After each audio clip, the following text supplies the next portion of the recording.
أعوذ بالله من الشيطان الرجيم. بسم الله الرحمن الرحيم.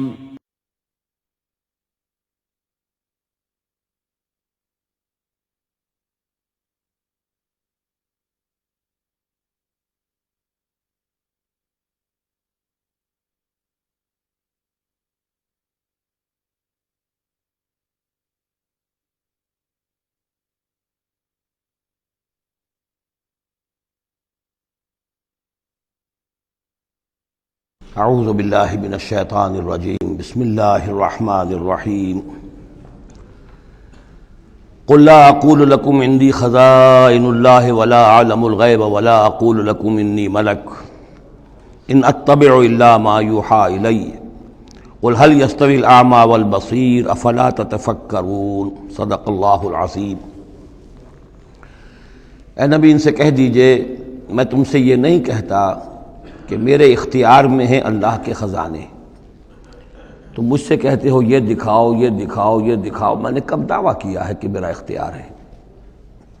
کسی شخص سے مطالبہ کیا جانا چاہیے اس کے دعوے کے مطابق۔ میں نے الوہیت میں داخل ہونے کا کب دعویٰ کیا؟ میں نے تو دعویٰ کیا ہے کہ میں اللہ کا ایک بندہ ہوں، عام انسان ہوں، بشر ہوں، مجھ پر وحی آئی ہے، مجھے مامور کیا گیا ہے کہ تمہیں متنبہ کر دوں، وہ کام میں کر رہا ہوں۔ لا اقول لکم عندی خزائن اللہ، میں تو نہیں کہتا کہ میرے پاس کوئی اللہ کے خزانے ہیں، میرے اختیار میں ہیں۔ ولا اعلم الغیب، نہ میں نے یہ دعویٰ کیا ہے کہ غیب کا علم مجھے حاصل ہے۔ ولا اقول لکم انی ملک، نہ میں نے تم سے کبھی یہ کہا ہے یا کہتا ہوں کہ میں فرشتہ ہوں۔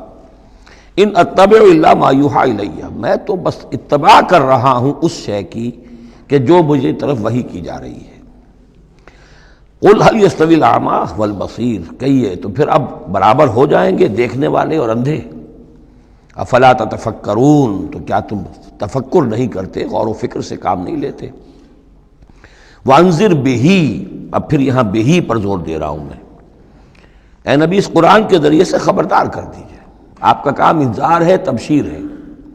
اوپر آ چکا ہے وما نرسل المرسلین الا مبشرین، پہلے آ چکا ہے اوحی الی ھذا القرآن لانذرکم بہ ومن بلغ، یہاں پھر آیا وانذر بہ الذین یخافون ان یحشروا الی ربہم، خبردار کر دیجئے اس کے ذریعے سے ان لوگوں کو کہ جنہیں واقعتاً کچھ خوف ہے کہ وہ اپنے رب کی طرف لے جائے جائیں گے۔ جیسا کہ میں نے آپ کو بتایا تھا کہ ان میں بھی بہت کم لوگ تھے کہ جو بعث بعد الموت کے منکر تھے، وہ یہ کہتے تھے کہ ہاں ہے، قیامت ہے، اٹھیں گے، اپنے رب کے پاس جائیں گے، لیکن وہاں ہمارے چھڑانے والے ہیں، وہ ہمیں بچا لیں گے۔ وانذر بہ الذین یخافون ان یحشروا الی ربہم لیس لہم من دونہ ولی ولا شفیع، ان کے لیے کوئی نہیں ہوگا اللہ کے سوا، نہ کوئی حمایتی نہ سفارش کرنے والا۔ اپنی ان مغالطوں کو رفع کر لیں، ان غلط فہمیوں کو رفع کر لیں۔ لعلہم یتقون، شاید کہ ان میں تقوی پیدا ہو جائے، شاید کہ وہ ڈر جائیں، شاید کہ خوف پیدا ہو جائے۔ ولا تطرد الذین یدعون ربہم بالغداۃ والعشی یریدون وجہہ، اور مت دھتکاریے آپ ان لوگوں کو کہ جو پکارتے ہیں اپنے رب کو صبح و شام اور وہ اس کی چہرے کے طالب ہیں، اس کی رضا کے جویا ہیں۔ یہ اصل میں اشارہ ہو رہا ہے کہ تمام رسولوں کے ساتھ یہ معاملہ ہوا، خاص طور پر حضرت نوح کے ساتھ بھی، کہ جو بڑے بڑے سرداران ہوتے تھے قوم کے، وہ کہتے تھے کہ اے نوح ہم تو تمہارے پاس آنا چاہتے ہیں، سمجھنا چاہتے ہیں بات کیا ہے، لیکن ہم دیکھتے ہیں جب بھی آئیں تمہارے پاس، تمہاری محفل میں بیٹھے ہوتے ہیں ہمارے کمی کاری ملازم گھٹیا لوگ، اب ہماری شایان شان نہیں ہے کہ ہم ان کے ساتھ بیٹھیں۔ یہی بات حضور سے کہتے تھے کہ آپ آتے ہیں آپ کے پاس بات سمجھنے کے لیے، یہ آپ کے گرد جو جمگھٹا لگا رہتا ہے یہ ہمارے غلام لوگ ہیں، یہ ہمارے جو ہے معاشرے کے پست طبقات ہیں، یہ آپ کے آس پاس ہوتے ہیں، تو پھر ہمارے شایان شان یہ نہیں ہے کہ ہم ان کی موجودگی میں آپ سے بات کریں۔ اس پر جواب دیا جا رہا ہے اے نبی آپ ان کی باتوں سے کوئی اثر نہ لیں، آپ خام خواہ اپنے ان ساتھیوں کو، چاہے وہ غریب ہیں چاہے وہ پست طبقات سے ہیں، لیکن ان کی شان یہ ہے کہ وہ صبح و شام اللہ کو پکارتے ہیں، اللہ سے دعا کرتے ہیں، مناجات کرتے ہیں، تسبیح و تحمید کرتے ہیں، اور وہ اس کے چہرے، اس کے روح انور کے طالب ہیں، وہ اس کے رضا چاہتے ہیں، اس کی خوشی چاہتے ہیں۔ انہوں نے اپنی زندگی جو ہے من یشری نفسہ ابتغاء مرضات اللہ، یہ تو وہ لوگ ہیں جنہوں نے اپنی جانیں جو ہے اللہ کی رضا جوئی کے لیے، اللہ کی رضا حاصل کرنے کے لیے تج دی ہیں۔ ما علیک من حسابہم من شیء، آپ کے ذمے ان کے حساب میں سے کچھ نہیں ہے۔ وما من حسابک علیہم من شیء، اور نہ آپ کا ان کے اوپر آپ کے حساب میں سے کچھ ہے، یعنی یہ کہ یہ تو ہر شخص کو اپنی کمائی کرنی ہے، آپ کے ذمہ آپ کا فرض ہے، آپ کرتے جائیے، جو آپ کے پاس آ رہے ہیں ان کا حساب بھی اللہ لے لے گا، جو آپ کے پاس نہیں آتے ان کا حساب بھی لے لے گا، ہر ایک کو اس کے طرز عمل کے مطابق وہ بدلہ دے دے گا۔ نہ آپ ان کی طرف سے جواب دہ ہیں، نہ یہ آپ کی طرف سے جواب دہ ہیں۔ فَتَطْرُدَهُمْ، تو اگر خدا نہ خواستہ بالفرض آپ ان کے دباؤ میں آ کر اگر انہیں دور کر دیں، اپنے سے دھتکار دیں، فَتَكُونَ مِنَ الظَّالِمِينَ، تو آپ ظالموں میں سے ہو جائیں گے۔ وَكَذَلِكَ فَتَنَّا بَعْضَهُمْ بِبَعْضٍ، اور اسی طرح ہم نے بعض کو بعض کے ذریعے سے آزمایا ہے۔ حق کہہ رہا ہے ایک شخص لیکن ہے مفلس، اب وہ دولت مند جو ہے وہ مسکرائے گا، اس کو دیکھو یہ مجھے سمجھانے آیا ہے، اس کے کپڑے پھٹے ہوئے ہیں، جوتیاں پٹخارتا ہوا آ گیا مجھے سمجھانے کے لیے، اپنی حیثیت کو نہیں پہچانتا۔ حالانکہ دیکھنا یہ چاہیے کہ جو بات وہ کہہ رہا ہے صحیح ہے یا غلط۔ اس طرح ہم آزمائش کر دیتے ہیں لوگوں کے لیے، وَكَذَلِكَ فَتَنَّا بَعْضَهُمْ بِبَعْضٍ، اسی طرح ہم آزماتے ہیں بعض کو بعض کے ذریعے سے، لِيَقُولُوا، تاکہ وہ کہیں أَهَٰؤُلَاءِ مَنَّ اللَّهُ عَلَيْهِم مِّن بَيْنِنَا، کیا یہ وہ لوگ ہیں جن پر اللہ کا خاص انعام و احسان ہوا ہے ہم میں سے؟ اللہ کا احسان ہم پر ہوا ہے، دولت مند ہم ہیں، سردار ہم ہیں، چودراٹیں ہماری ہیں، حویلیاں ہماری ہیں، یہ جو ہیں گرے پڑے طبقات کے لوگ، کیا یہ ہیں کہ جو اللہ کا احسان اور ان کے اوپر اللہ تعالیٰ کا بڑا فضل ہوا ہے؟ یہ کہا کرتے تھے مکے کے لوگ بھی کہ اگر قرآن اللہ نے بھیجنا ہی تھا، کتاب نازل کرنی تھی، نبوت دینی تھی، تو کوئی رجل من القریتین عظیم، یہ جو دو شہر ہیں مکہ اور طائف، بڑے بڑے چودھری ہیں، سرمایہ دار ہیں، بڑے لوگ ہیں، سردار ہیں، ان میں سے کسی کے پاس بھیجتا۔ مکے کا یتیم جس کے پاس کوئی دولت نہیں، بچپن مفلسی میں گزرا ہے، سخت مشقت کے اندر جو ہے جوانی کا دور گزرا ہے، جس کے پاس کچھ بھی نہیں، کوئی عہدہ نہیں، کوئی منصب نہیں، قریش کا کوئی عہدہ حضور کے پاس نہیں تھا، کوئی منصب نہیں تھا، کوئی آپ کے پاس سرمایہ نہیں تھا، آپ تو پیدا ہی ہوئے ہیں یتیم۔ تو اس اعتبار سے کیا یہی رہ گیا تھا اللہ کے لیے؟ معاذ اللہ ثم معاذ اللہ۔ لِيَقُولُوا أَهَٰؤُلَاءِ مَنَّ اللَّهُ عَلَيْهِم مِّن بَيْنِنَا أَلَيْسَ اللَّهُ بِأَعْلَمَ بِالشَّاكِرِينَ، تو کیا اللہ تعالیٰ زیادہ واقف نہیں ہے ان سے کہ جو واقعتاً اس کا شکر کرنے والے ہیں؟ ایک اور جگہ آئے گا کہ اللہ تعالیٰ وَاللَّهُ أَعْلَمُ حَيْثُ يَجْعَلُ رِسَالَتَهُ، اللہ بہتر جانتا ہے کہ کہاں اسے اپنی رسالت کا منصب کس کو دینا چاہیے، کس میں اس کی صلاحیت ہے۔ جیسے طالوت کے بارے میں لوگوں نے کہہ دیا تھا کہ اس کے لیے کیسے ہو سکتی ہے سرداری، جبکہ ہمارے پاس دولت ہے، اس کے پاس دولت نہیں۔ لم یؤت سعۃ من المال، تو کہا گیا تھا اسے جسم اور علم کے اندر اللہ نے بسطہ یعنی کشادگی عطا فرمائی ہے۔ وَإِذَا جَاءَكَ الَّذِينَ يُؤْمِنُونَ بِآيَاتِنَا، اور اے نبی اس کے برعکس یہ لوگ جو چاہتے ہیں کہ آپ دھتکار دیں ان کو، اس کے برعکس آپ کی روش کیا ہونی چاہیے ان غرباء اور فقراء کے لیے؟ وَإِذَا جَاءَكَ الَّذِينَ يُؤْمِنُونَ بِآيَاتِنَا، جب آپ کے پاس آئیں وہ لوگ جو ہماری آیات پر ایمان رکھتے ہیں، فَقُلْ سَلَامٌ عَلَيْكُمْ، تو آپ ان کو سلام کہا کیجئے اور ان کو خوشخبری دیا کیجئے، کتب ربکم علی نفسہ الرحمہ، تمہارے رب نے اپنے اوپر رحمت کو لازم کر لیا ہے، اور تمہارے لیے خاص رحمت کا مظہر کیا ہے؟ انہ من عمل منکم سوءا بجہالۃ، کہ تم میں سے کوئی بھی اگر کسی وقت کوئی برے کام کا ارتکاب کر بیٹھے، جذبات میں آ کر، ناواقفیت سے، جہالت میں، ثم تاب من بعدہ، پھر اگر وہ فوراً توبہ کر لے گا، وہ اصلح اور اصلاح کر لے گا، فانہ غفور الرحیم، تو اللہ تعالیٰ غفور الرحیم ہے۔ یہ تمہارے لیے مزید خوشخبری ہے، تہنیت اللہ کی طرف سے، قل سلام علیکم کتب ربکم علی نفسہ الرحمہ انہ من عمل منکم سوءا بجہالۃ ثم تاب من بعدہ واصلح فانہ غفور الرحیم۔ وکذالک نفصل الآیات، آگے محذوف ہے لفظ لیتفکروا بہا وَلِتَسْتَبِينَ سَبِيلُ الْمُجْرِمِينَ، اسی طرح ہم اپنی آیات کی تفصیل بیان کرتے ہیں تاکہ یہ لوگ ان پر غور کریں، تفکر کریں، اور جب غور کریں گے، تفکر کریں گے، تو مجرموں کا راستہ ان کے سامنے کھل کر آ جائے گا کہ جس راستے پر ہم جا رہے ہیں وہ واقعتاً مجرموں کا راستہ ہے۔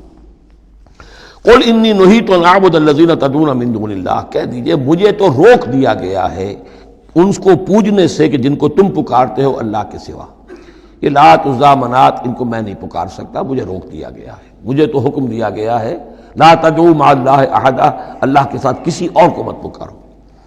قل لا اتبع اہواءکم، اور کہہ دیجئے ڈنکے کی چوٹ میں تمہاری خواہشات کی پیروی نہیں کر سکتا، قد ضللت اذا، اگر ایسا کروں گا تو میں خود گمراہ ہو جاؤں گا، وما انا من المہتدین، اور پھر نہ رہوں گا میں ہدایت والوں میں۔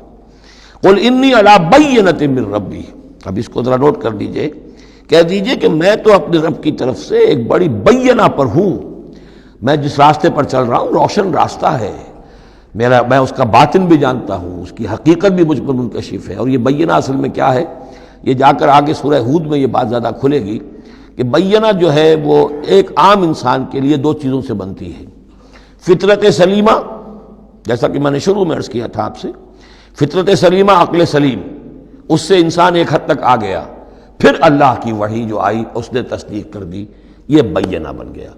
اب اسی معنی میں پھر رسول اور پھر اللہ کی وحی مل کر بینہ بن جاتے ہیں، وہ لوگوں کے حق میں بینہ، اور خود اپنے حق میں بینہ کیا ہے، آپ کی اپنی فطرت سلیمہ، عقل سلیم، اور اس پر پھر وحی کی توثیق، وحی نے آ کر ان کو اجاگر کر دیا، ان حقائق کو جن تک آپ اپنی عقل سلیم اور فطرت سلیمہ کی رہنمائی میں پہنچ چکے تھے۔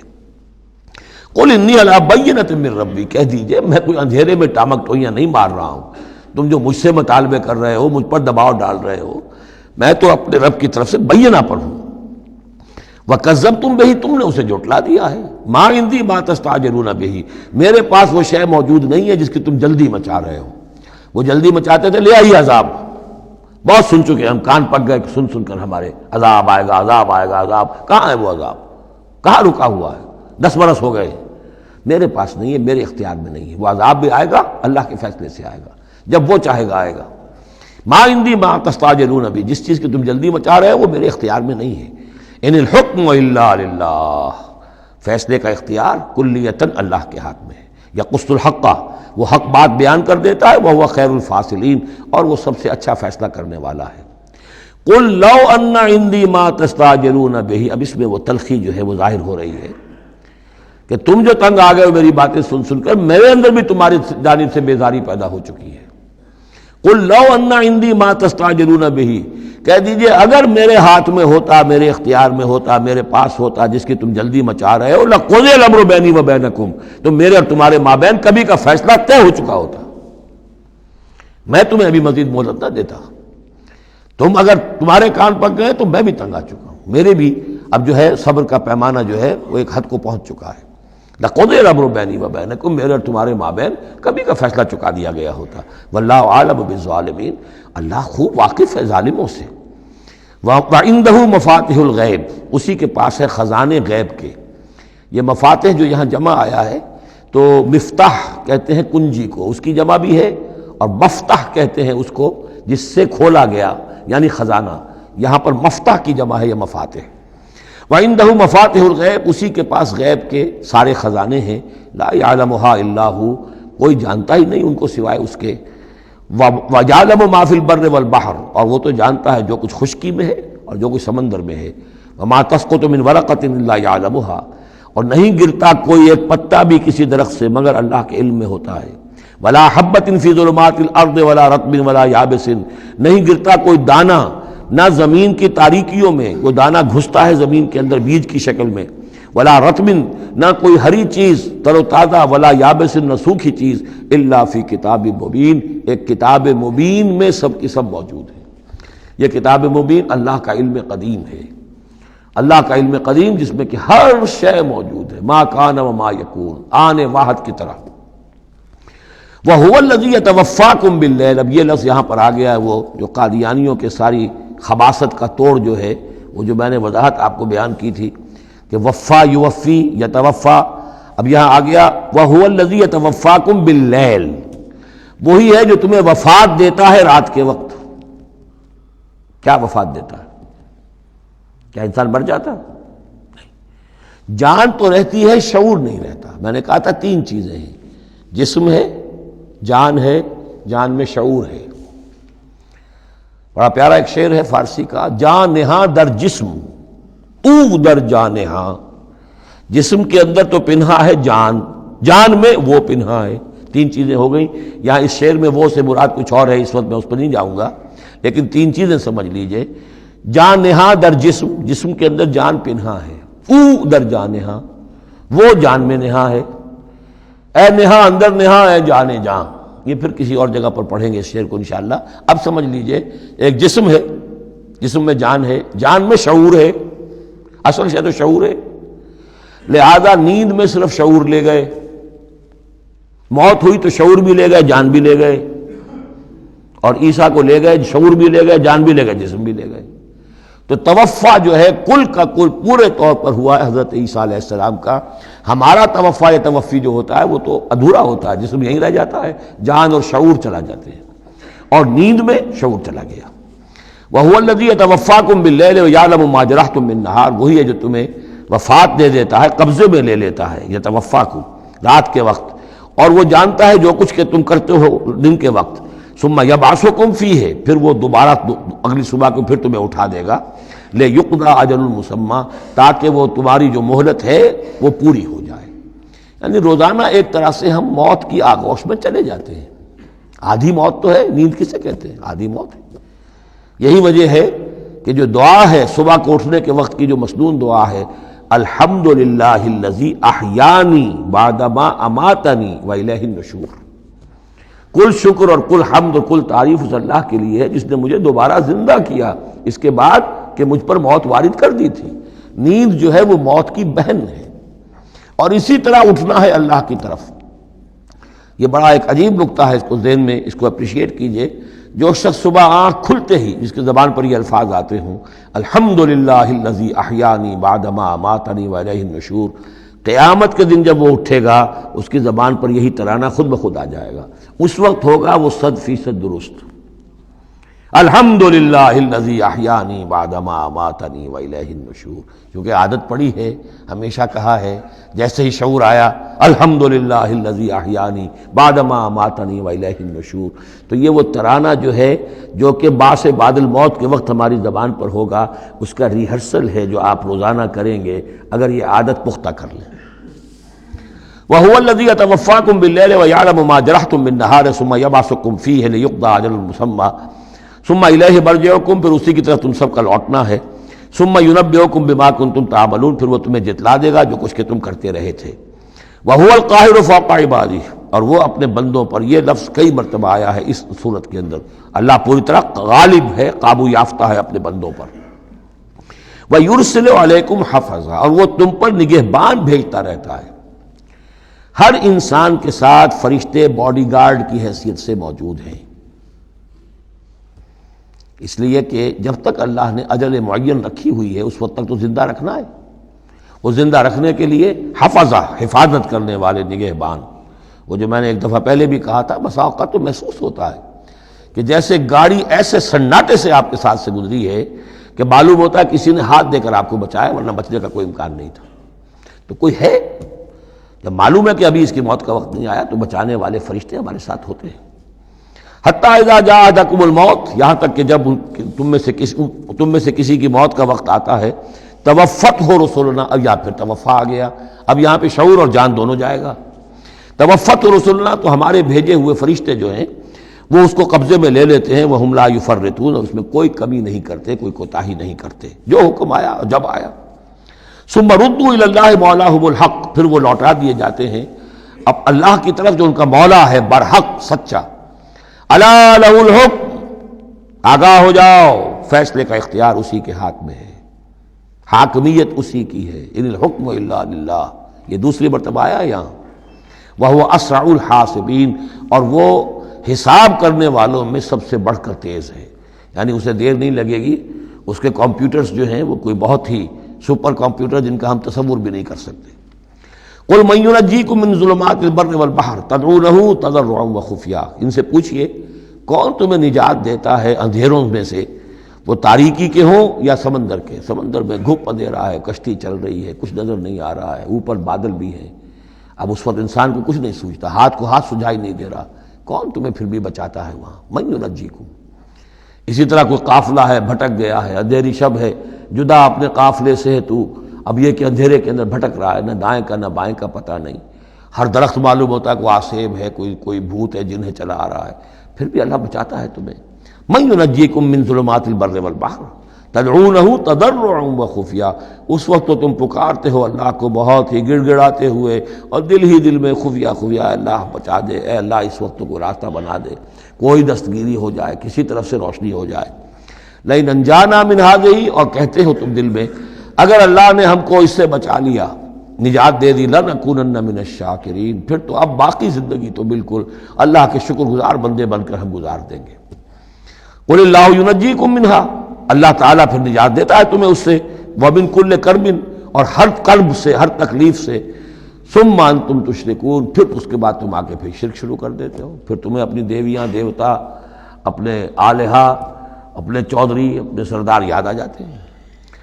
قل هو القادر على ان يبعث عليكم عذابا من فوقكم، یہ آیت جو ہے یہ بہت اہم ہے کہ عذاب الہی کی کئی قسمیں ہیں، 3 قسمیں یہاں بیان ہوئی ہیں۔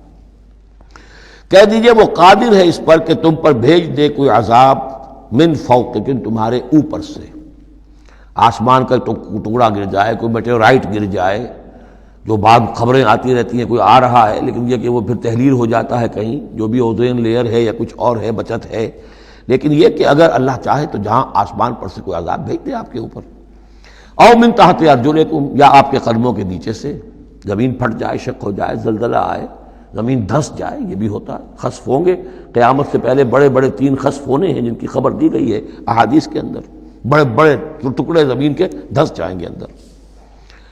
قل هو القادر على ان يبعث عليكم عذابا من فوقكم او من تحت ارجلكم، یہ 2 شکلیں ہو گئی، اوپر سے یا قدموں کے نیچے سے، او يلبسكم شيعا، یا تمہیں گروہوں میں تقسیم کر دے، ويذيق بعضكم بعض بعض، اور ایک کی طاقت کا مزہ دوسرے کو چکھائے۔ اب لڑو آپس میں، پرانے اور نئے سندھی لڑو آپس میں، پنجابی اور اردو بولنے والے لڑو، اور بلوچ اور پختون لڑو، مارو ایک دوسرے کو۔ اللہ تعالیٰ کو نہ آسمان کو تکلیف دینے کی ضرورت کہ اس کا کوئی ٹکڑا گرائے، نہ زمین کو کوئی مشقت دینے کی کہ وہ پھٹے، کوئی ضرورت نہیں، آپس میں تقسیم ہو جاؤ گے، گروہ بندی ہو جائے گی، شیعہ سنی کو مارے اور سنی شیعہ کو مارے۔ یہ جو ہے یہ عذاب الہی کی بدترین شکل ہے جو آج مسلمانان پاکستان پر مسلط ہے۔ وہ کبھی ایک قوم ہوتے تھے، ہندو کا جب مقابلہ تھا ایک قوم تھے، اور اب وہ قوم جو ہے قومیتوں میں، عصبیتوں میں تحلیل ہو چکی۔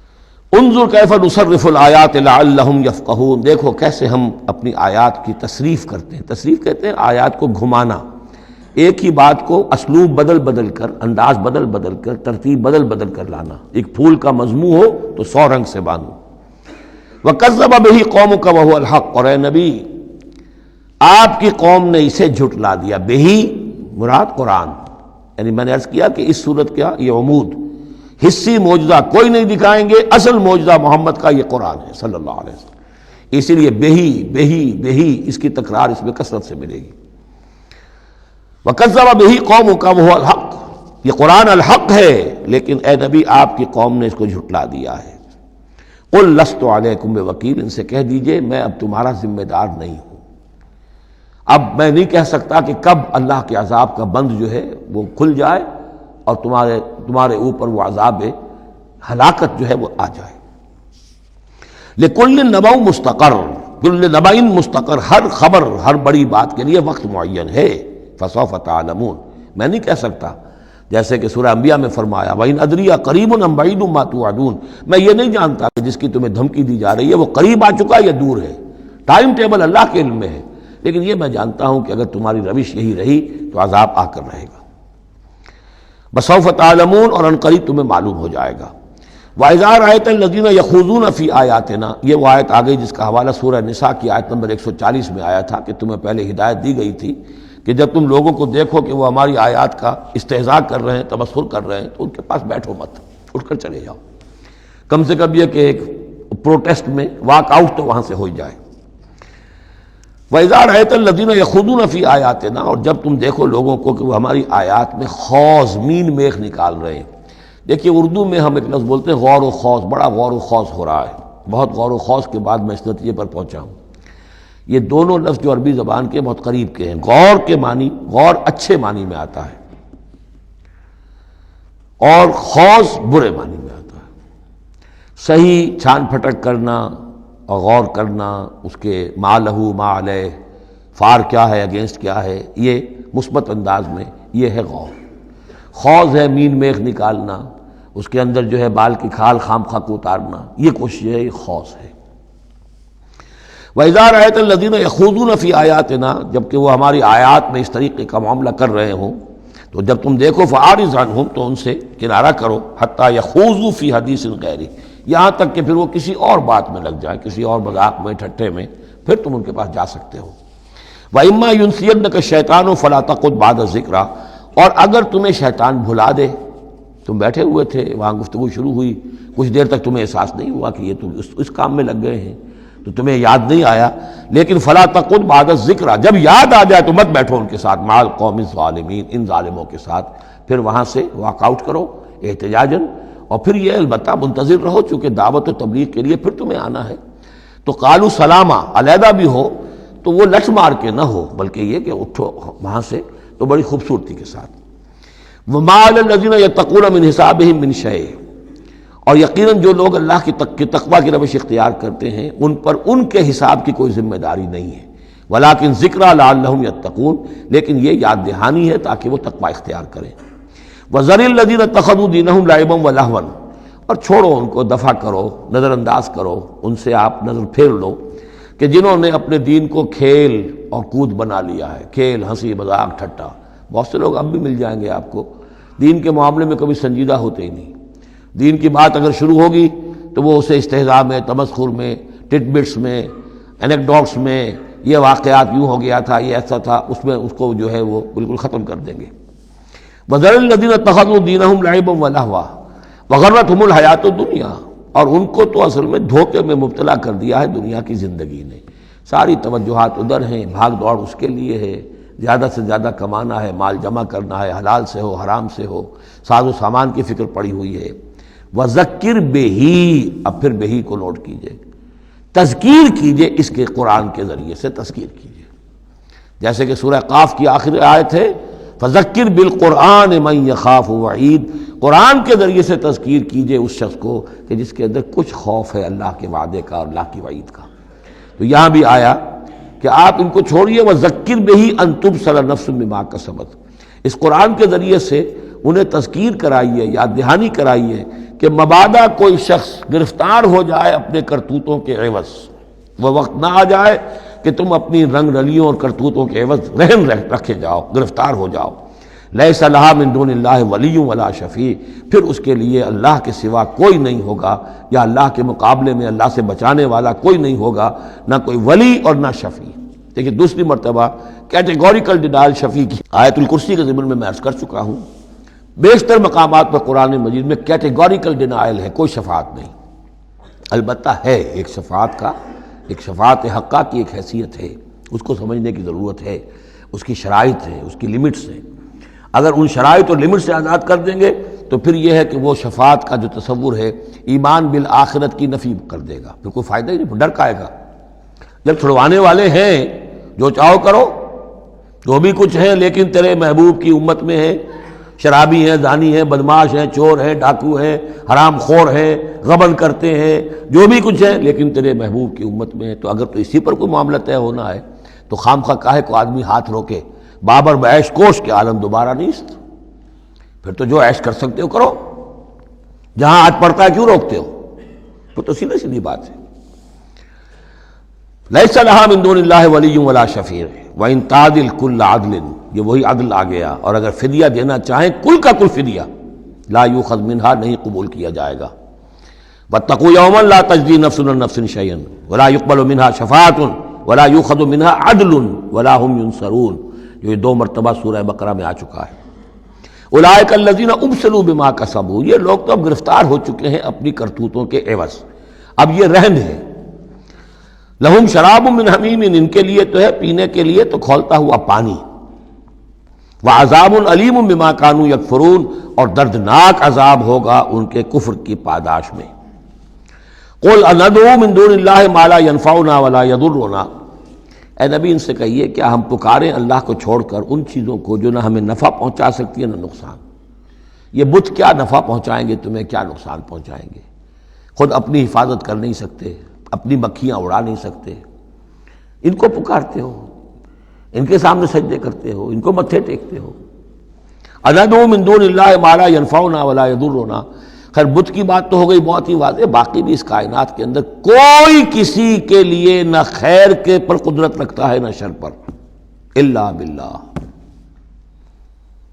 لا حول ولا قوت الا باللہ، یہ یقین ہو جائے تب توحید مکمل ہوگی۔ پھر کس کے سامنے آدمی سر جھکائے خام خواہ، کس کے آگے اپنی عزت نفس پیش کرے، اس کا دھیلا کرے؟ کسی کے ہاتھ میں اختیار ہے ہی نہیں۔ لا حول ولا قوت الا باللہ۔ حدیث میں آیا ہے، حضرت عبداللہ ابن عباس کو مخاطب کر کے کہا ہے کہ اے نوجوان، اس بات کو اچھی طرح جان لے، اگر تمام دنیا کے انسان مل کر چاہیں، اولکم و آخرکم و انسکم و جنکم، کہ تمہیں کوئی فائدہ پہنچا دیں، نہیں پہنچا سکتے جب تک کہ اللہ نہ چاہے، اور تمام انسان چاہے تمہیں کوئی نقصان پہنچا دیں، نہیں پہنچا سکتے جب تک اللہ نہ چاہے۔ تو پھر یک درگیر و محکم گیر پکارو اللہ کو، کسی اور کو پکارنے کا، کسی اور سے سوال کرنے کا، کسی اور سے ڈرنے کا، کسی اور سے التجائیں کرنے کا، کسی اور کا استغاثہ کرنے کا، دہائی دینے کا کیا فائدہ؟ قُلْ أَنَدْعُو مِن دُونِ اللَّهِ مَا لَا يَنفَعُنَا وَلَا يَضُرُّنَا وَنُرَدُّ عَلَىٰ أَعْقَابِنَا، اور ہم جو ہے اپنی ایڑیوں کے بل لوٹا دیے جائیں، بعد اذ ہدانا اللہ، جبکہ ہمیں تو اللہ نے ہدایت دے دی ہے۔ کالذی استہوتہ الشیاطین فی الارض حیران، کیا اس طرح کے آدمی ہم بن جائیں کہ جن کو شیاطین نے، جنوں نے کسی جنگل میں، بیابان میں اس کی مت مار دی ہو، راستہ بھلا دیا ہو، اب اسے کچھ نظر نہیں آ رہا۔ لہو اصحاب یدعونہ الی الہدی ائتنا، ہیں اس کے ساتھی جو اس کو پکار رہے ہیں کہ آؤ ہماری طرف، ہدایت کی طرف آؤ، ہمارے پاس آؤ۔ قل ان ھدی اللہ ھو الھدی، یہ نقشہ کھینچ دیا گیا ہے جماعتی زندگی کی کتنی برکت ہے۔ آپ اکیلے ہوں، کہیں بھٹک گئے ہوں، تو پھر یہ کہ آپ کے لیے سیدھے راستے پر آنا بہت مشکل ہو جائے گا۔ جماعتی زندگی ہے، ساتھی ہیں، جس کو کہا ہے سورہ توبہ میں کونوا مع الصادقین، معیت اختیار کرو، رہو ساتھ سچوں کے۔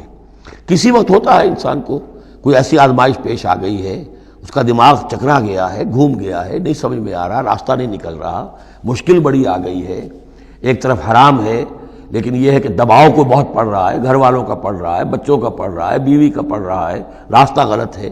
اس میں یہ ہے کہ ایسے وقت میں بسا اوقات پھر اگر رفقا ہیں، ساتھی ہیں، آپ کے کامریڈز ہیں، آپ کے کولیگز ہیں، اس کے ساتھ وہ پکارتے ہیں، ساتھ ہاتھ جو ہے آپ کا تھام کر آپ کو سہارا دیتے ہیں۔ قل ان ھدی اللہ ھو الھدی، یقیناً ہدایت کہہ دیجئے اللہ ہی کی ہدایت اصل ہدایت ہے۔ وَأُمِرْنَا لِنُسْلِمَ لِرَبِّ الْعَالَمِينَ، اور ہمیں تو حکم یہ ہوا ہے کہ ہم تمام جہانوں کے پروردگار کی تابع داری اختیار کریں اور فرما برداری اختیار کریں۔ وَنَقِيمُ الصَّلَاةَ وَاتَّقُوهُ، اور یہ کہ نماز قائم کرو اور اس کا اللہ کا تقوی اختیار کرو۔ وَهُوَ الَّذِي إِلَيْهِ تُحْشَرُونَ، اور وہی ہے جس کی طرف کہ تمہیں جمع کر دیا جائے گا۔ وَهُوَ الَّذِي خَلَقَ السَّمَاوَاتِ وَالْأَرْضَ بِالْحَقِّ، اور وہی ہے جس نے آسمان اور زمین بنائے ہیں حق کے ساتھ۔ یہاں حق کے کیا معنی ہے؟ ود اے پرپس، یہ بیکار نہیں ہے۔ ربنا ما خلقت ھذا باطلا، اے رب ہمارے، تو نے یہ سب باطل نہیں بنایا، بیکار نہیں بنایا، بے مقصد نہیں بنایا۔ سورہ آل عمران کی آخری رکوع کی جو وہ دعا ہے، بلکہ باطل کے مقابلے میں کیا؟ حق۔ وَهُوَ الَّذِي خَلَقَ السَّمَاوَاتِ وَالْأَرْضَ بِالْحَقِّ وَيَوْمَ يَقُولُ كُن فَيَكُونُ، اور جس دن وہ کہے گا ہو جا، وہ ہو جائے گا۔ کیا ہو جائے گا؟ جب وہ چاہے گا اس کائنات کو لپیٹ بھی دے گا، اسی نے بنایا ہے حق کے ساتھ، اور اس کو اسی کے حکم سے لپٹ جائے گی۔ آگے چل کر آئے گا یوم نطوی السماء کطی السجل للکتب، جس دن کہ ہم تمام خلاؤں کو اور فضاؤں کو اور آسمانوں کو، ان سب کو ایسے لپیٹ دیں گے جیسے کہ تم کتابوں کا تومار لپیٹ لیتے ہو۔ والسماوات مطویات بیمینہ، تمام یہ خلا اور سما یہ سب اللہ کے داہنے ہاتھ میں لپٹے ہوئے ہوں گے۔ قولہ الحق، اس کا فرمانا ہی حق ہے۔ اس کا کیا معنی ہے؟ صرف اس کا کہہ دینا کن، بس، اس سے کسی اور شے کی ضرورت نہیں ہے، کوئی ذریعہ، کوئی میٹر، کوئی انرجی، کچھ نہیں۔ قولہ الحق، اس کا فرمانا ہی برحق ہے، اس کا کہہ دینا ہی برحق ہے۔ کن فیکون، یوم یقول کن فیکون قولہ الحق۔ وَلَهُ الْمُلْكُ يَوْمَ يُنفَخُ فِي الصُّورِ، اور اسی کے لیے ہوگی بادشاہی اس دن جس دن کے سور میں پھونکا جائے گا۔ اگرچہ حقیقت میں تو بادشاہی اب بھی اسی کی ہے، لیکن ابھی جھوٹے سچے بادشاہ بیٹھے ہوئے ہیں۔ یہ سب جو ہے یہ سب نسیاں منسیہ ہو جائیں گے۔ لمن الملک اليوم للہ الواحد القہار۔ معلوم کیا کہ اب بھی اگرچہ بادشاہی اسی کی حقیقت میں، لیکن یہ جھوٹے سچے ڈرامے والے خدا جو ہیں کچھ نہ کچھ بیٹھے نظر آتے ہیں بادشاہ۔ وَلَهُ الْمُلْكُ يَوْمَ يُنفَخُ فِي الصُّورِ، عالم الغیب، وہ تمام غیب کا جاننے والا، والشہادہ اور کھلی باتوں کا جاننے والا، وَهُوَ الْحَكِيمُ الْخَبِيرُ، اور وہ کمال حکمت والا اور ہر شے سے باخبر۔ وَإِذْ قَالَ إِبْرَاهِيمُ لِأَبِيهِ آزَرَ، اب اس میں آپ دیکھیں گے اس سورہ مبارکہ میں حضرت ابراہیم کا ذکر ہے اور پھر ان کی نسل کے بعض انبیاء کرام کا ذکر ہے۔ ایک گلدستہ تو ہم پڑھ آئے ہیں سورہ نساء کے آخر میں، وہاں 13 انبیاء اور رسل کے نام آئے تھے، یہاں اس سے ذرا بڑا گلدستہ آئے گا، یہاں پہ 17 انبیاء اور رسل کے نام آئیں گے۔ پھر حضرت ابراہیم علیہ السلام کا ذکر یہاں آیا ہے، اور جو جن رسولوں کی قوموں پر ہلاکت کے بارے میں قرآن میں صراحت کے ساتھ مذکور ہے، ان 6 کا ذکر جو ہے سورہ اعراف میں آئے گا۔ حضرت ابراہیم علیہ السلام کی قوم کا کیا حشر ہوا یہ صراحت کے ساتھ قرآن میں مذکور نہیں ہے، جو قوم نوح کے ساتھ، ہود کے ساتھ، قوم صالح کے ساتھ، قوم شعیب کے ساتھ ہوا، تو حضرت ابراہیم علیہ السلام کے معاملے کو علیحدہ نکال لیا ہے وہ سورہ انعام میں، اور باقی جو ہے نوح، ہود، صالح اور شعیب، لوط اور موسیٰ، ان کا ذکر جو ہے وہ آپ کو ملے گا سورہ اعراف میں، اس لیے کہ ان کا معاملہ ایام اللہ کا ہے۔ تو فذکرہم بایام اللہ، التذکیر بآلاء اللہ اس میں ہے، التذکیر بایام اللہ اس میں ہے، لہذا یہاں حضرت ابراہیم کا ذکر ہے۔ وَإِذْ قَالَ إِبْرَاهِيمُ لِأَبِيهِ آزَرَ أَتَتَّخِذُ أَصْنَامًا آلِهَةً، اور یاد کرو جب کہ کہا ابراہیم نے اپنے باپ آزر سے، کیا تم نے ان بتوں کو اپنا خدا بنا رکھا ہے؟ یہاں جو آزر کا لفظ خاص طور پر آیا ہے میرے نزدیک، یہ اصل میں تورات کی نفی کے لیے، تورات میں تارح نام لکھا گیا ہے، گویا اس کی تصحیح کے لیے، ورنہ یہاں کوئی خاص ضرورت نہیں تھی۔ وَإِذْ قَالَ إِبْرَاهِيمُ لِأَبِيهِ، یہ کافی تھا، لیکن نام اس لیے دیا گیا کہ تورات سے پڑھنے والوں کو مغالطہ ہوتا ہے، اور اسی مغالطے کو اہل تشیع نے اختیار کر لیا ہے۔ انہوں نے تورات میں جو نام دیا گیا ہے اسے حضرت ابراہیم کا باپ کہا ہے، اور حضرت یہ جو آزر تھا اس کو کہا ہے کہ یہ چچا تھا۔ اس کی خاص وجہ ہے وہ پھر کسی موقع پر بیان ہوگی، لیکن یہ کہ تورات کی اس غلطی کو اہل تشیع نے اختیار کیا، قرآن مجید نے اسی کی نفی کے لیے یہاں پر حضرت ابراہیم کے والد کا نام صراحتاً بتا دیا کہ آزر ہے۔ وَإِذْ قَالَ إِبْرَاهِيمُ لِأَبِيهِ آزَرَ، اور یاد کرو جب کہ کہا تھا ابراہیم نے اپنے باپ آزر سے، أَتَتَّخِذُ أَصْنَامًا آلِهَةً، کیا آپ نے ان بتوں کو اپنا الہ بنایا ہوا ہے؟ انی اراک وقومک فی ضلال مبین، میرا تو خیال یہ ہے، میری رائے تو یہ ہے کہ آپ بھی اور آپ کی قوم بھی کھلی گمراہی میں مبتلا ہے۔ وَكَذَلِكَ نُرِي إِبْرَاهِيمَ مَلَكُوتَ السَّمَاوَاتِ وَالْأَرْضِ، اور اسی طرح ہم دکھانے لگے یا دکھاتے رہے ابراہیم کو آسمانوں اور زمین کے ملکوت۔ ملکوت سے مراد کیا ہے کہ اللہ تعالیٰ نے اس کائنات کا جو نظام قائم کیا، جسے میں کہتا ہوں کہ جو یونیورسل ایک گورنمنٹ ہے، اس کا ایک نظام ہے، اس کے کارندے ہیں، تو اس کے مشاہدہ اللہ تعالیٰ اپنے رسولوں کو کراتا ہے تاکہ ان کا یقین جو ہے وہ یقین اس درجے کا ہو جائے کہ جیسے کہ اپنی آنکھوں سے دیکھی ہوئی چیزیں، وَلِيَكُونَ مِنَ الْمُوقِنِينَ، اور تاکہ وہ پوری طرح یقین کرنے والوں میں سے ہو جائے۔ لیکن واو چونکہ یہاں آیا، اس سے پہلے ہم محذوف مانیں گے تاکہ وہ اپنی قوم پر حجت قائم کر سکے اور پوری طرح یقین کرنے والوں میں سے ہو جائے۔ یہ جو آگے آ رہا ہے یہ در حقیقت حضرت ابراہیم علیہ السلام کی طرف سے اپنی قوم پر حجت کو اس طور سے پیش کیا گیا ہے۔ بعض حضرات کے نزدیک یہ ہے کہ یہ حضرت ابراہیم کا اپنا ذہنی ارتقاء ہے کہ واقعتاً انہوں نے سمجھا یہ ستارہ خدا ہے، پھر ڈوب گیا تو کہا کہ نہیں یہ تو ڈوب گیا، پھر چاند کو دیکھا تو چاند خدا ہے، پھر کہا نہیں یہ تو یہ بھی جو ہے غروب ہو گیا، پھر سورج کو کہا۔ تو یہ بات اصل میں بعض حضرات کی رائے ہے یہ، اور الفاظ سے کچھ متبادر بھی ہوتا ہے، لیکن یہ ہے کہ زیادہ صحیح رائے جس سے کہ آگے آ جائے گا وَتِلْكَ حُجَّتُنَا آتَيْنَاهَا إِبْرَاهِيمَ عَلَىٰ قَوْمِهِ، تو معلوم ہوتا ہے کہ یہ اصل میں حضرت ابراہیم علیہ السلام نے حجت قائم کرنے کے لیے یہ تدریج اختیار کی اپنی قوم کو سمجھانے کے لیے۔ اور حضرت ابراہیم علیہ السلام اللہ کے نبی تھے، اور نبی کوئی بھی زندگی کے کسی بھی مرحلے پر مشرک نہیں ہوتا، اس کی شریعت، اس کی سرشت اتنی خالص ہوتی ہے۔ صدیقین مشرک نہیں ہوتے، نبی تو ان سے بھی اونچے درجے کے ہیں۔ حضرت ابو بکر نے کبھی شرک نہیں کیا، حضرت عثمان نے کبھی شرک نہیں کیا، جو صدیقین ہیں صحابہ میں سے۔ وَكَذَلِكَ نُرِي إِبْرَاهِيمَ مَلَكُوتَ السَّمَاوَاتِ وَالْأَرْضِ وَلِيَكُونَ مِنَ الْمُوقِنِينَ فَلَمَّا جَنَّ عَلَيْهِ اللَّيْلُ، جب ان پر رات جو ہے اس نے تاریکی کر دی، رَأَىٰ كَوْكَبًا، انہوں نے دیکھا ایک چمکدار ستارے کو، قَالَ هَٰذَا رَبِّي، انہوں نے کہا یہ میرا رب ہے۔ یہ گویا کہ کہنے کیا، ہاں یہ میرا رب ہے۔ اب یہ سوالیہ انداز بھی ہو سکتا ہے، پھر سائن آف ایکسکلیمیشن ہو سکتا ہے کہ لوگوں کو کہنے کے لیے کہ یہ رب ہے، یہ انٹروگیشن کا بھی ہو سکتا ہے۔ ھذا ربی فلما افل قال لا احب الافلین، جب وہ ڈوب گیا تو کہا بھائی یہ ڈوب جانے والی شے تو پھر میں تو پسند نہیں کر سکتا کہ میں اس کو اپنا خدا مان لوں۔ یہ قوم جو تھی ستارہ پرست بھی تھی، بت پرست بھی تھی، ستارہ پرست بھی تھی، اور نمبر 3 شاہ پرست بھی تھی۔ تینوں قسم کے شرک اس قوم میں موجود تھے کہ جس میں حضرت ابراہیم بھیجے گئے۔ یہ بیبیلونیا یا عراق، آج کا عراق، سابق بیبیلونیا، اس کا ایک شہر اس شہر کے بھی اب کھنڈرات نکل آئے ہیں، کھدائیاں ہو چکی ہیں۔ شہر میں پیدا ہوئے ہیں، پھر وہاں سے ہجرت کر کے فلسطین گئے ہیں، اور پھر حضرت اسماعیل کو آباد کیا ہے حجاز میں، اور اپنے بیٹے حضرت اسحاق کو آباد کیا ہے فلسطین میں۔ تو یہ ان کے ذہن میں رکھیے۔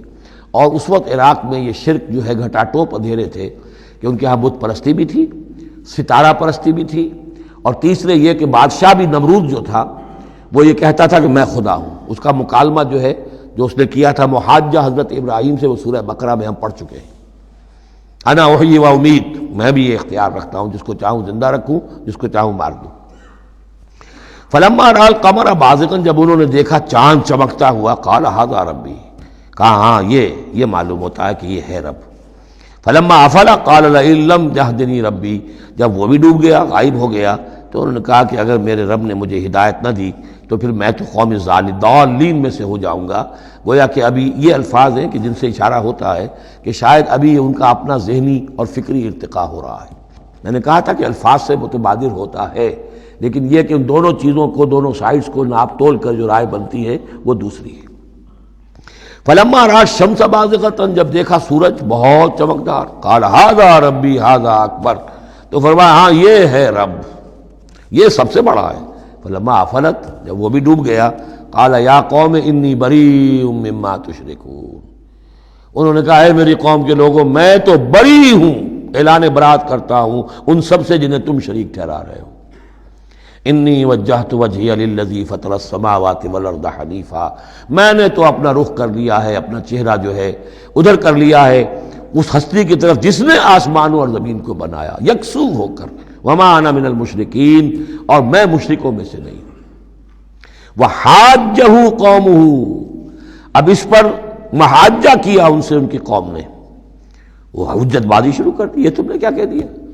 سارے دیویوں کی نفی کر دی، سارے ستاروں کی نفی کر دی، ہر چیز کی نفی کر دی، اب تم پر مار پڑے گی فلاں دیوی کی اور فلاں ستارے کی نحوست جو ہے اس کا تم نے انکار کیا، اب تیار ہو جاؤ، اب تمہارے اوپر شامت آئے گی۔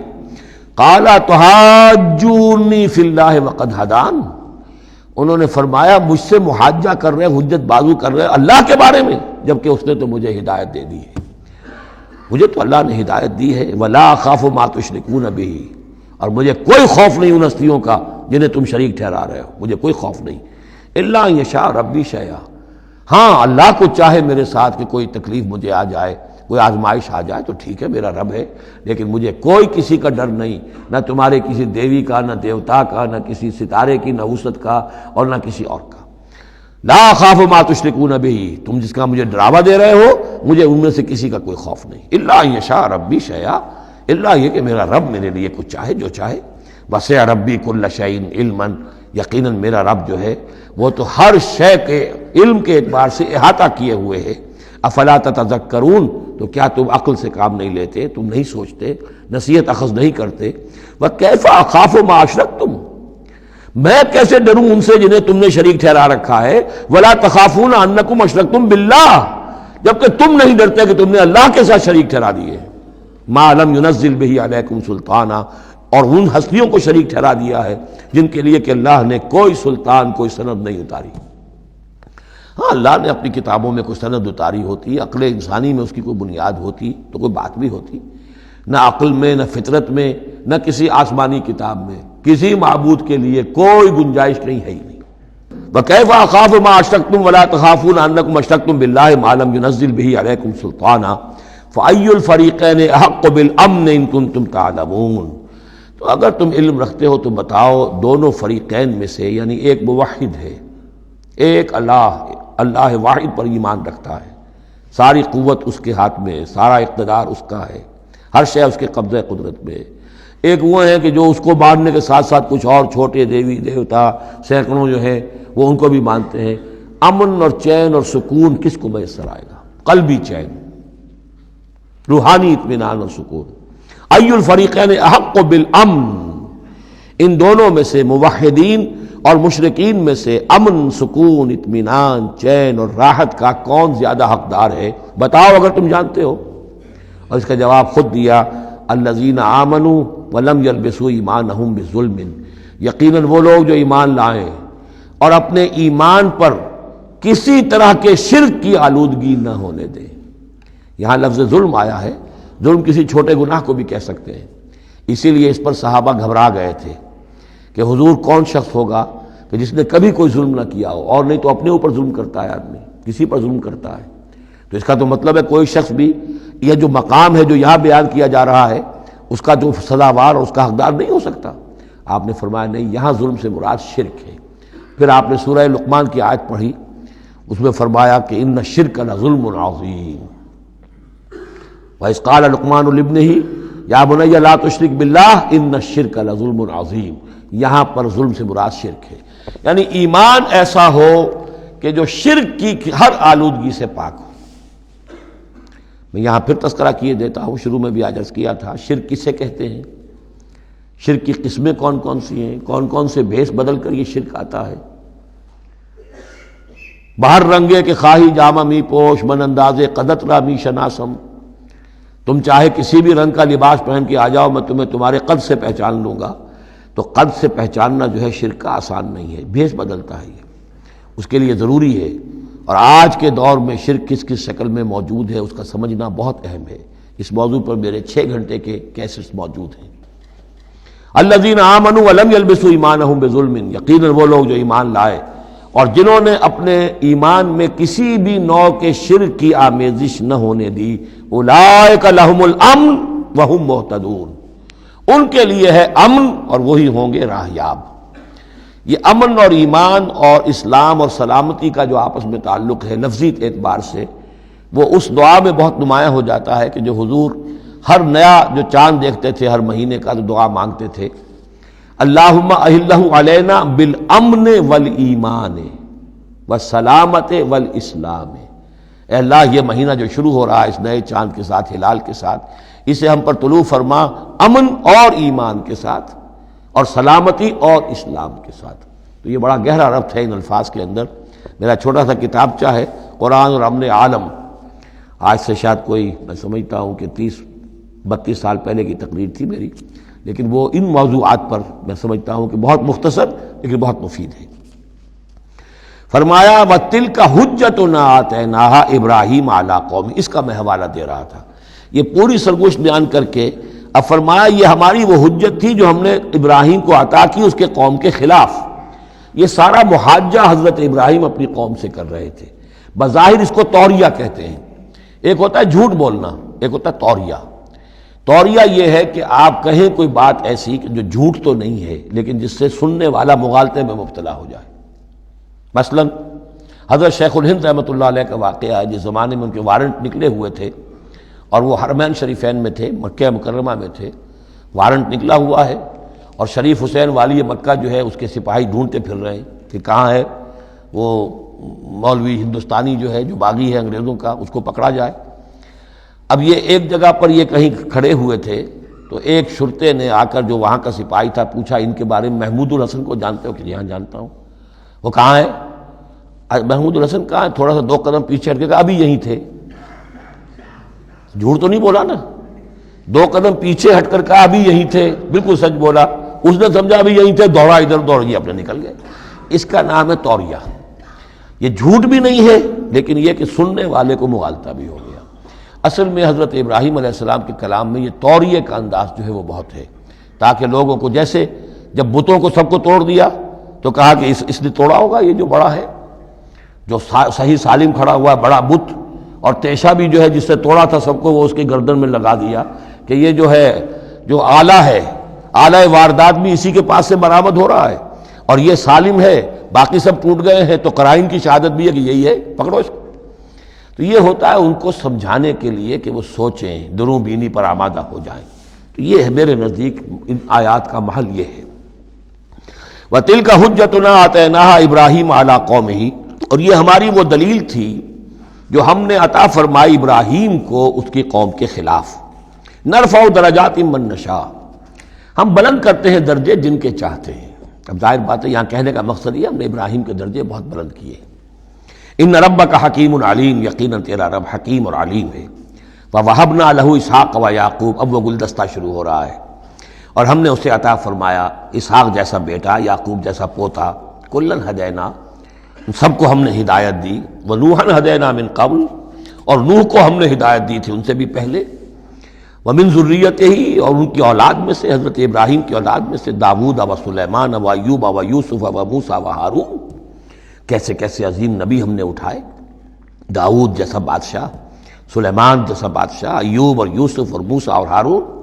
وَكَذَلِكَ نَجْزِي الْمُحْسِنِينَ، اسی طرح ہم بدلہ دیتے ہیں محسنین کو۔ یہ لوگ ظاہر بات ہے کہ ایمان کی اس بلند ترین منزل پر فائز تھے جس کو ہم پڑھا ہے سورہ مائدہ میں کہ ثُمَّ اتَّقَوْا وَأَحْسَنُوا وَاللَّهُ يُحِبُّ الْمُحْسِنِينَ۔ وَزَكَرِيَّا وَيَحْيَا وَعِیسیٰ وَإِلیاس، مزید برآں زکریا جیسے نبی، یحییٰ جیسے نبی، عیسیٰ علیہ السلام، وإلیاس کل من الصالحین، یہ سب کے سب نیک بختوں میں سے تھے۔ وإسماعیل وَالْیسع وَیونس وَلوطا، اور اسماعیل اور الیسع اور یونس اور لوط، وَکُلًّا فَضَّلْنَا عَلَى الْعَالَمِینَ، سب کو ہم نے تمام جہان والوں پر فضیلت دی۔ وَمِنْ آبائِہِمْ، اور ان کے آباء و اجداد میں سے بھی، وذریاتہم، اور ان کی نسلوں میں سے بھی، واخوانہم، اور ان کے بھائیوں میں سے بھی، واجتبیناہم، ہم نے ان کو چن لیا، پسند کر لیا، سلیکٹ کر لیا، وہدیناہم الی صراط مستقیم، اور ہم نے ان کو ہدایت دی سیدھے راستے کی طرف۔ ذالک ھدی اللہ یہدی بہ من یشاء من عبادہ، یہ اللہ کی وہ ہدایت ہے جس کی وہ ہدایت بخشتا ہے جس کو چاہتا ہے اپنے بندوں میں سے۔ وَلَوْ أَشْرَكُوا، اور اگر بالفرض وہ بھی شرک کرتے، لَحَبِطَ عَنْهُمْ مَا كَانُوا يَعْمَلُونَ، ان کے بھی سارے اعمال حبط ہو جاتے۔ شرک اتنی بری شے ہے، اتنے اونچے اونچے مراتب، اتنے اعلیٰ اعلیٰ مقامات، اللہ کی محبوب شخصیتیں، اولو العزم پیغمبر اور یہ عظیم انبیاء، لیکن بالفرض یہ سمجھانے کے لیے، ظاہر بات ہے کوئی امکان نہیں تھا کہ وہ شرک کرتے، لیکن ہمیں سمجھانے کے لیے شرک وہ شے ہے، ان اللہ لا یغفر ان یشرک بہ ویغفر ما دون ذلک لمن یشاء ولو اشرکوا لحبط عنہم ما كانوا یعملون، اگر وہ شرک کرتے تو ان کے بھی تمام اعمال حبط ہو جاتے۔ اولئک الذین آتیناہم الکتاب والحکم والنبوۃ، یہ وہ لوگ ہیں جن کو ہم نے کتاب دی، اپنی حکمت اور شریعت سے نوازا، نبوت سے سرفراز فرمایا۔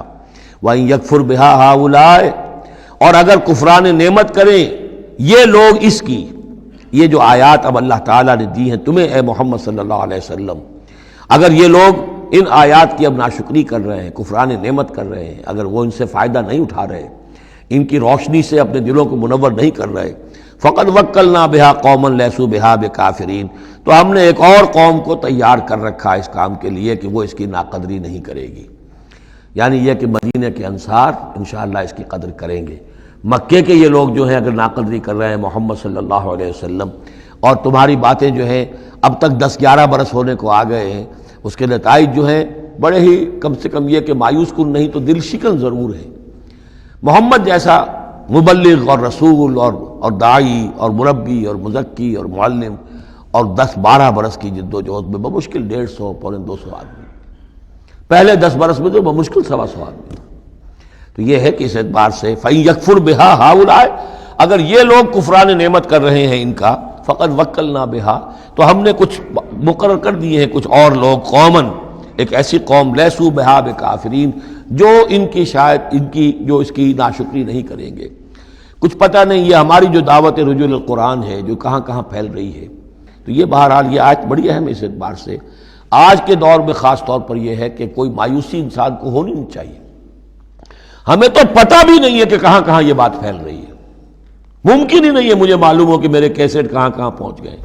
وہ تو جہاں کہیں بھی جاتا ہوں، دیکھتا ہوں، سنتا ہوں، کوئی کہتا ہے میرے پاس 300 کیسٹ آپ کے ہیں، کوئی کو ملتا ہے میرے پاس اتنے کیسٹ آپ کے ہیں، میں سنتا ہوں۔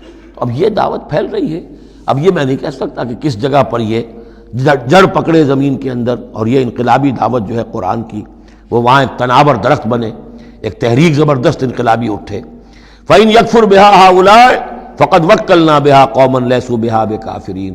اگر یہ اس کی ناقدری کر رہے ہیں تو اے نبی آپ آزردہ خاطر نہ ہو، ہم نے ایک اور قوم کو تیار کر لیا ہے کہ وہ اس کی ناقدری نہیں کریں گے۔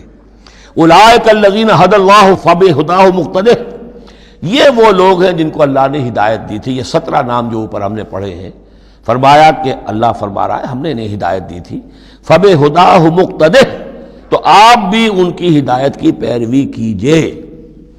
یہ بہت اہم نقطہ ہے جو یہاں پر نوٹ کر لینے کا ہے کہ جو بھی سابقہ انبیاء کے معاملات کہیں آئیں اور ان کی نفی نہ آئے، وہ چیز گویا کہ ہم مسلمانوں کے لیے بھی وہ چیز جو ہے وہ اس قابل ہے کہ ہم اس کی اتباع کریں، اس کی پیروی کریں، اس کو مانیں۔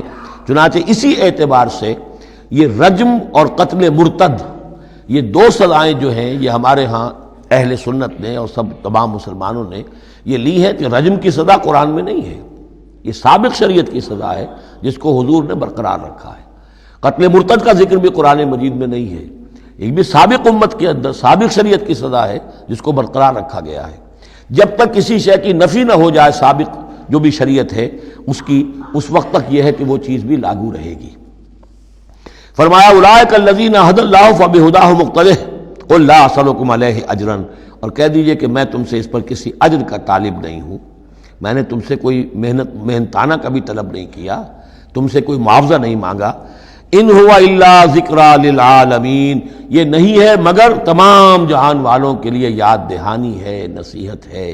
جو چاہے اس سے کسب فیض کرے، جو چاہے اس سے نور حاصل کرے، جو چاہے اس سے صحیح صراط مستقیم تک کی رہنمائی اخذ کر لے، یہ تو اللہ تعالیٰ کی طرف سے ایک صدقہ جاریہ ہے۔